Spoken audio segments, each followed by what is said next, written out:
The last 2 hours, one city council member revealed she plans to vote against the Republican National Convention coming to Charlotte. But others are calling her reasons why unfounded. Eyewitness News reporter Joe Bruno is joining us live. Joe, ultimately, people want to know, will this vote make a difference? No, it won't. There are still 6 yes votes to bring the convention here. In fact, council members had the opportunity to review a draft of the contract that would do so. They had that opportunity for the first time today, and it's actually what led council member Dimple Ajmera to say she's not going to vote for this. Talks between the city of Charlotte and the Republican National Committee are in their final stages. So much so that council members had a chance to pore over the contract that will bring the 2020 convention to the Queen City. Council member Dimple Ajmera tells me she doesn't like what she saw. After reviewing the contract, I will not be supporting the RNC coming to Charlotte. Last year, Ajmera drew protesters to the chamber after she said anyone who voted for President Donald Trump should not be on city council.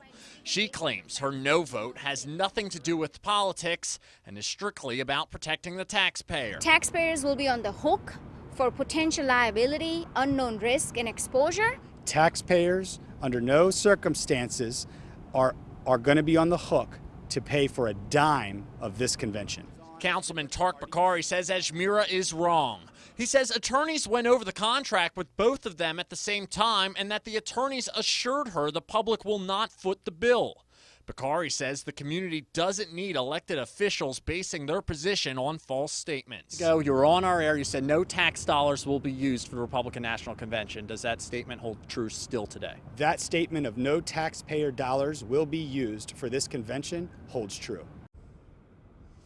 Ajmera told me to contact the city attorney, so I did. Here's what I found out. Since 2004, the federal government has provided $50 million to cities that are hosting a convention. If costs exceed that amount, the city is responsible for assets that the chief of police or the city manager want to keep for post-convention law enforcement uses. The city attorney also notes, though, that since 2004, that $50 million provided has been enough for every convention. Now, as far as the contract goes, it's still shrouded in secrecy, and the plan right now is to not release it because the city is hiding behind a state law.